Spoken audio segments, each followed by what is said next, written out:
Welcome. In front of me I have the ZTE Blade A55, and today I'll go over unboxing along with a quick look at the device and its specifications. So, straight off the back, on the box, I can already see something that annoys me immensely, which is the marketing right here of 64 gigabytes of storage and 12 gigabytes of RAM. Now, I love this bullshit as asterisk right here, as it basically disputes that it's not RAM, which I'm pretty sure. Now, where's the little asterisk? Then you have an asterisk, so where is the disclosure for that crap? Oh, you don't have it anywhere. Great effing job right here. So, for people that don't know, I'm gonna go on like a 5-minute rant right here, probably. RAM is its specific kind of thing, kind of like SSD is its specific thing. There is a difference between, for instance, hard drive, HDD, and SSD, solid state drive, right? So this is the same kind of thing right here, but they basically telling you that you have more RAM than you actually do. We have only 4 gigabytes of RAM on this device. That's what you get. 8 of that is yoinked from the storage itself, which would basically mean that this number is incorrect if you have 12 gigs of RAM. Then you don't have 64 gigabytes of storage. So it's already bullshit. That RAM isn't being pulled from nowhere. RAM is also in quotations. As like I said, RAM is a random access memory.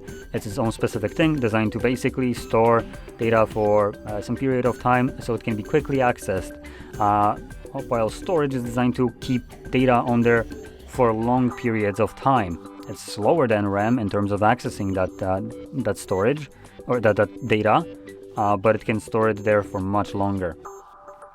So converting one to the other and utilizing it like that doesn't really work like that. Otherwise, desktops would have terabytes of storage. There are up to like 8 terabytes M.2 drives, which they're the fastest thing. So logically, we could convert those into RAM, and we would have 8 terabytes of RAM. But we don't, for a reason. So this is just this. Okay, now with that rant over, let's just get into it. I just hate this kind of marketing, as it's designed to scam people. Just genuinely scam them and or lie to them. And I do not like that. Genuinely despise that. So I'll take any kind of opportunity I have to just completely crap and dismantle this shady practices of just blatantly lying to your customers. Because as long as you put a bullshit ass asterisk, it's fine. Even though you have nowhere disclosure of what that asterisk is. And I'm not gonna go through a 50-page instruction manual inside to figure out what they're talking about, when you have to first buy this to know what they're talking about, because there's nowhere, as far as I can see, anywhere a disclaimer what that refers to. Yeah, nowhere. So great. But if you need to get into the box to know what bullshit is on the box being misadvertised to you, then that is already shady as hell.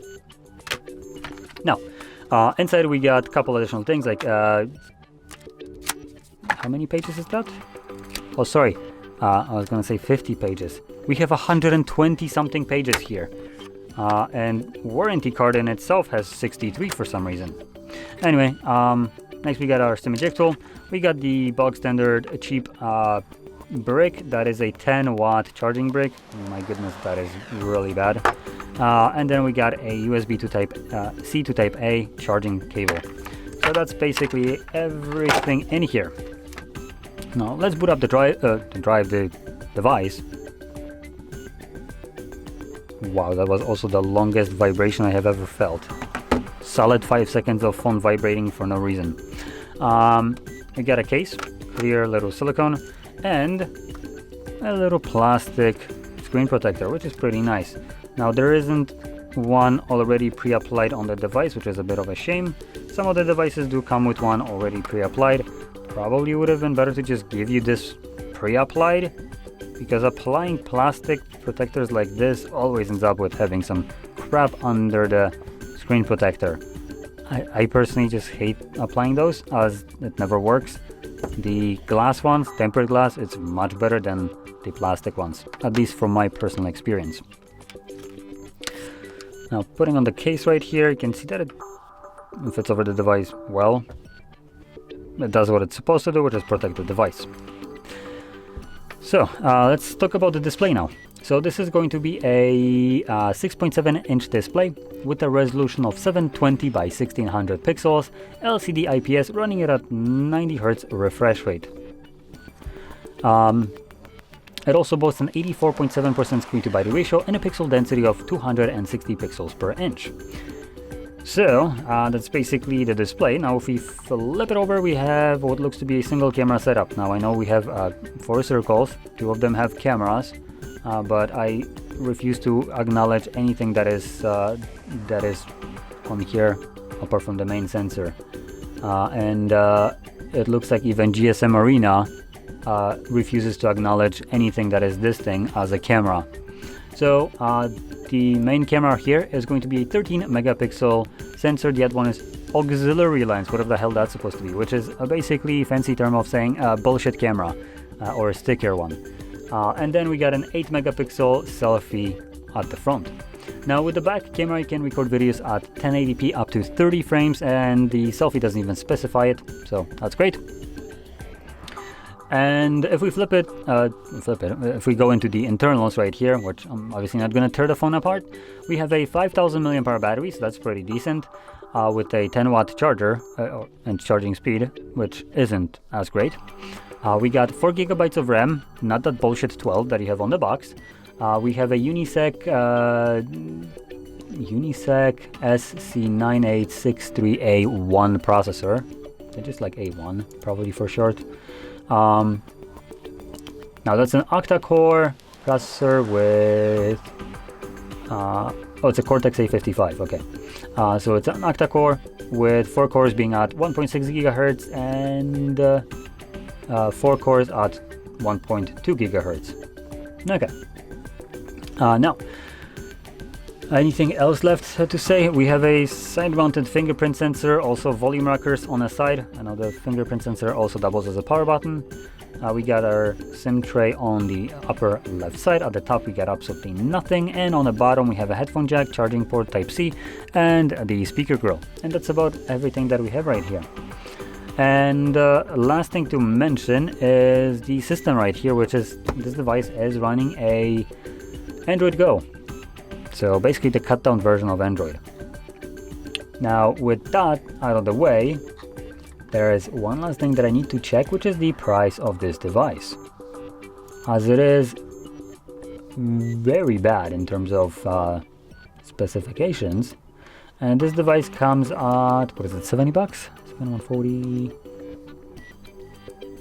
Actually, yeah, about 70 bucks. 60 like 5, probably more accurately. So yeah, about 65 bucks. So it is actually very cheap device, and I love how ZTE has their A lineup, and it's kind of like all over the place because you have the A35, 75, and the 55. The 35 I think is more expensive than the 55, if I remember correctly, with possibly same kind of specifications. Then the 75 is better than this.